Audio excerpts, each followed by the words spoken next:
Marvin Smith out of Arnold, Missouri had that stomper all over the place, but you can see just how strong Equalizer was coming down the stretch toward a world championship. Equalizer seemed to get better and better every week. There he is, red lights blazing, the awesome Gravedigger. Gravedigger putting on a show throughout the year in 1989 on the TNT Monster Truck Challenge against King Krunch in a qualifying run. A lot of bounce all over the track, but Gravedigger able to outduel King Krunch in that qualifying run. Of course, he'd have to make it stand up later. But in the time trial, Digger laid down an outstanding shot with King Krunch right beside him. We're going to take a look one more time at the awesome Gravedigger laying down his shot with King Krunch along of it. When we come back, we'll be taking a look at first round highlights. Monster truck action from the Omni here on ESPN.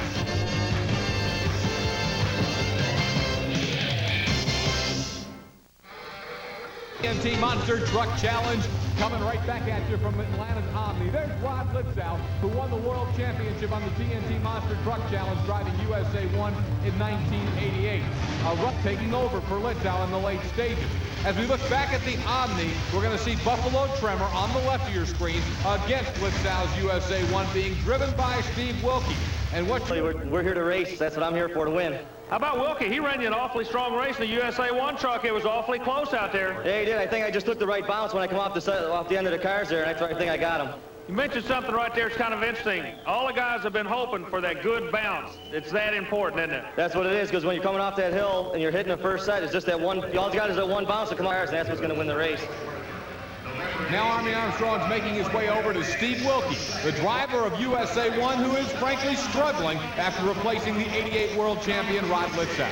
Steve, tight run. It was, you know, we had to go back to the camera to find out who won that thing. Yeah, I mean, every time I run John, it's a close race. He's running really hard. He's come up, picked it up a lot. He detuned his motor, and he's not so hesitant with the motor anymore. And I had to run pretty hard. I thought I had him. But not this time. Tremor got that win in Atlanta. Clydesdale lined up against Carolina Crusher. Now remember, Crusher needed a win in this race to keep pace with the Equalizer battling for the World Championship. Equalizer had the edge. Crusher had to find a way to make up some points late in the season. But watch what happened early on against the Clydesdale.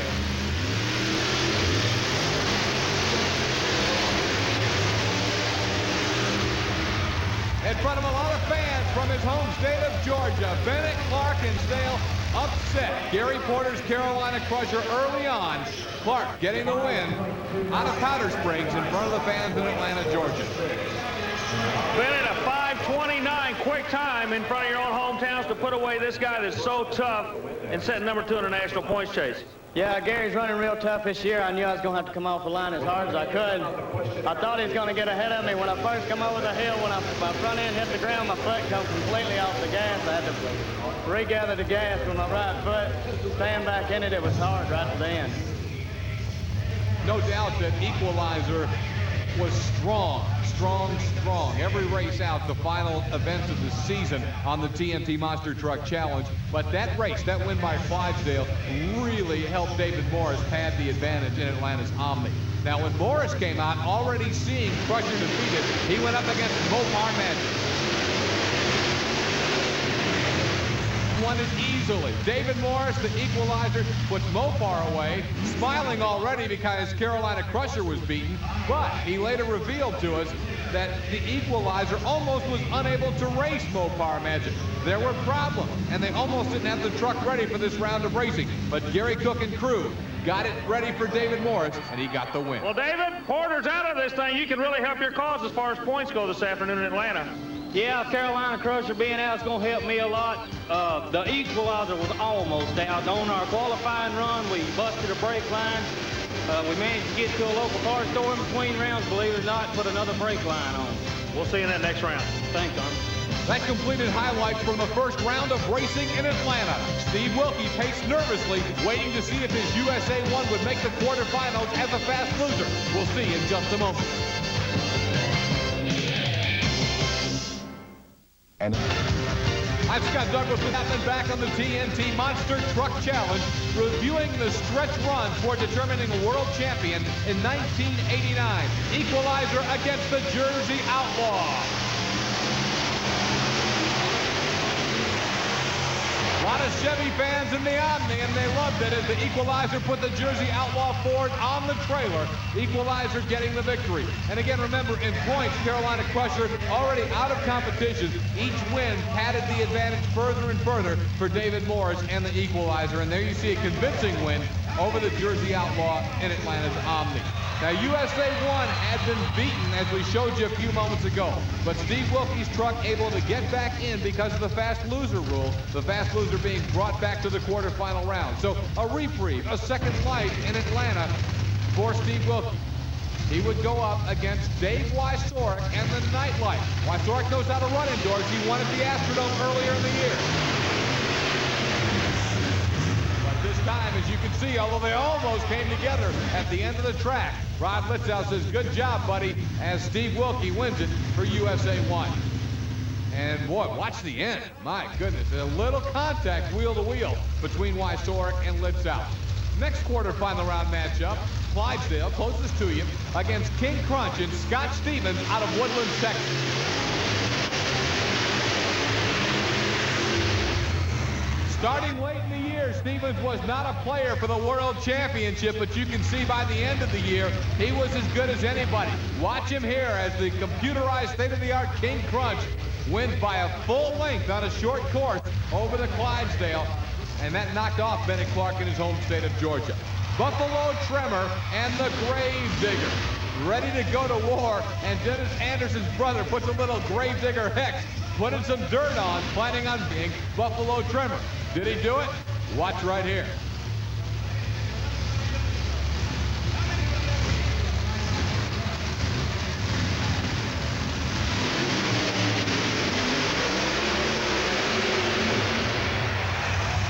Dennis Anderson's Gravedigger lays down a shot and gets it done in the Omni. So the Equalizer was next. I'm going to dig him a grave. I'm going to put him away this round. When we return to the TNT Monster Truck Challenge on ESPN, we pause just a moment to congratulate the 1989 national champions of the TNT All-American Pulling Series. The Gravedigger and more superstars of monster truck racing will be right back on ESPN in a few moments. But we wanted to take just a second to congratulate the 1989 TNT All-American Pulling Series champions. Tommy Holman wins the 4x4, the modified 4 truck division in Saturday Night Driller. He got a great test from Manuel Moreno in the Yellow Rose of Texas and Donnie Sanders in the Tennessean, but Holman able to come away with the national championship. This is Donnie Sanders, the Tennessean out of Nashville, Tennessee, year in and year out. One of the strongest contenders, and it seems like always a player for the national championship. Out of Texas, Manuel Moreno, a great favorite. He's out of Seguin, Texas, in that beautiful Yellow Rose of Texas, modified 4-wheel drive truck. And there's the national champion, out of the state of Ohio, Wayne, Ohio to be exact, Tommy Holman, who won it all in the Saturday Night Driller. In the 2-wheel drive, super modified 6,200-pounders, Ray Carpenter and the Sundance Kid claimed the national championship convincingly over Ken Lamont's Plano Toolbox's Midnight Express. A tie for third between Jack Daniels, Mark Hare, this truck, and Day and Walsh in the Irish Challenger. Here you see Jack Daniels with Mark Hare, and of course the guy he tied with for third was Dan Walsh. Walsh in the Irish Challenger out of Mauston, Wisconsin. Ken Lamont has been, for several years, one of the true stars in the sport of pulling. And here you see his very popular El Camino, the Plano Toolbox's Midnight Express. But in 1989, the national champion was Ray Carpenter's Sundance Kid out of Benton's American Pulling Series Modified Tractor Championship. Could not have been any closer. It came down to the final pull of the year, but Tim Engler's Mission Impossible held off the challenge from Mike Piper and Just Add Dirt. Actually, it was Dave Walsh in the Irish Challenger winning a pull-off over Piper that allowed the championship to go to Engler. Mike Piper's Just Add Dirt was strong and really finished a little hotter than Tim Engler, but Engler was able to build up an early point. By oncoming headlights, you don't have to be. Introducing new Vigilex high-speed. The paint job cannot be done, obviously. What does that take to get that job complete? Well, it takes my son and I 7 days to do a truck from the time it's black until the time we're ready to clear it. That's about 14 hours a day, and about half that time is spent nothing but tape work. You have to tape everything up before you start, then you start untaping as you paint. Dennis, you said you didn't like the colors. Why not? Well, I didn't think that green on a black truck was going to work.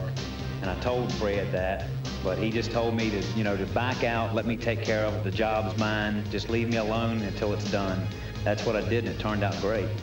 So, Fred, what did you have to do to get Dennis to see things your way in regards to this paint job? First off, I had to do a sketch for him. Then I had to show him colors. And then we argued about it.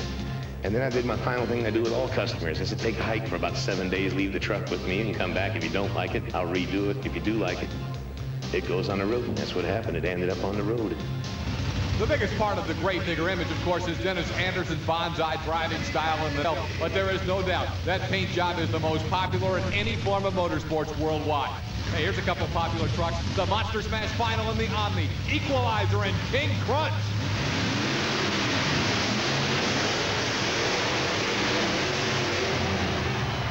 Incredible shot by Scott Stevens in King Krunch, considering he had only rear-wheel drive. He stayed with the Equalizer, and as they crossed that finish line, nobody in the Omni knew for sure who was the winner.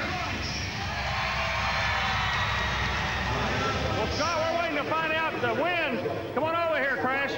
You guys did something a lot of people didn't expect. You were hurt, rear-wheel drive only, but you ran a super race out there. Yeah, actually, four-wheel drive makes you bounce a little in here, because when you come down off that hill, you're planting your suspension real hard. And we talked it over, and we knew we could run a hard pass. This was the worst lane all night if you had four-wheel drive, but in two-wheel drive, if we moved over to the far left on the start, there wasn't no, we knew we could drive out of it. And I seen Dave didn't get off the line real good, so we tried. I don't know if we won. Equalizer won. Okay, well, let's receive word. He did well. Congratulations to you. Crash, you did a fine job. But there had to be a lot of thought go into that decision. A lot of people would not have run a truck hard at all. Yeah, we thought about it when we were out there trying to fix it. I had another shaft, but I didn't have a U-joint. I could have put the shaft in with a bad U-joint, but I was scared it was going to come out like that one did and try to flip him over. So we just said, take it out, go out there, just try to go over the hill easy and then mash the gas and try to keep the truck level. It worked. You guys work real good together. All right, thank you. Let's take a look at the replay to see just how close the final was. Now, the Equalizer Chevrolet, the King Krunch GMC, side by side in the Monster Smash Final. And you'll see here on the videotape, as they come across that finish line, a wheel, all the difference there was between Equalizer and King Krunch. That earned David Moore that luck. Well, David Morris, this championship getting closer and closer. Are you sure you flag? I don't want it, Army. Congratulations on a great run. But we got to give this guy credit, too. A lot of people counted him out. He ran you hard. Yeah, I knew he was going to be running hard. He was only running with a rear drive shaft, but I knew he was still going to come down hard on me. We got problems with our motor. I think we busted a head on the motor. That could be key heading into the final races of the season in Louisville. But as you can see, Carolina Crusher has a lot of ground to make up. Equalizer almost has to not show up going into the points chase. USA 1 is a solid third. Gravedigger, Wieczorek holding down the number 5 position. Went to the Equalizer. Earlier, we showed you how the paint scheme was developed on the Gravedigger.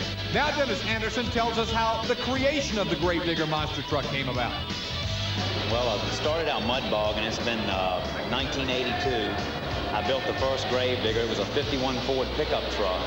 Small tires on it. They were big compared to everybody else's then, but anyway, I started out mud bogging, and I was dominating in the mud and kept winning, and everybody was out. As far as my competitor guys that built mud bog rigs, they were out to get the Gravedigger. Well, I made the name up one night. It was real late in the shop. We'd finished the truck up, and we're going to the mud bog the next day, and I said, man, I need to put me a name on the side of this truck. And I've been picking on my buddy there for that week, and I told him that he had a real nice, shiny street truck, and I told him I'd take this old truck and dig him a grave with it, you know. And so I sat there and thought about that, and I said, well, I'll call it Gravedigger. So I got up and took some masking tape, taped off Gravedigger on the side of it, took me a spray can of paint, sprayed over the tape, put me a big black spot on the side of it. I peeled the tape off, and Gravedigger showed up on the side of it. So I went to the mud bog, and the name really got hooked in good with the people because I won the first mud bog I went to. Come back the next month, and I won again. So really people, the announcer really loved the name, you know, and so it hung in there with me, you know, and then I kept on just making the truck a little bit better because I had guys that was competing against me. They'd get a little bit closer to me, so I'd just do something a little bit better than they did, go with a little big, you know, a little bigger tire, and I just kept advancing in tire sizes until I finally had a monster truck, because I was crushing cars with a mud bog rig too. And I was the first one in our area to crush cars at a mud bog, because the guy wanted to do something special that weekend. It was a grave digger birthday party. They're calling it a Monster Bog Bash. And I crushed a set of cars down in Creeds in Pungo, Virginia. A couple of great nights of action at Atlanta's Omni, and after those results, it left us with 2 races to determine the 1989 TNT Monster Truck Champion. Those races were coming up at Louisville's Freedom Hall. That's right, Scott. And next week here on ESPN, we'll take a look at those 2 races. As you'll recall, back in 1988, USA 1 clinched the national title in a rollover win against Bigfoot. We'll be wrapping up 19 highlights from the TNT Monster Truck Challenge next week, and then a little later on ESPN, this new Outlaw and other top trucks will be ready for the 1990 season. For Chris Chapman, I'm Scott Douglas. See you next week here on ESPN's Monster Truck Challenge.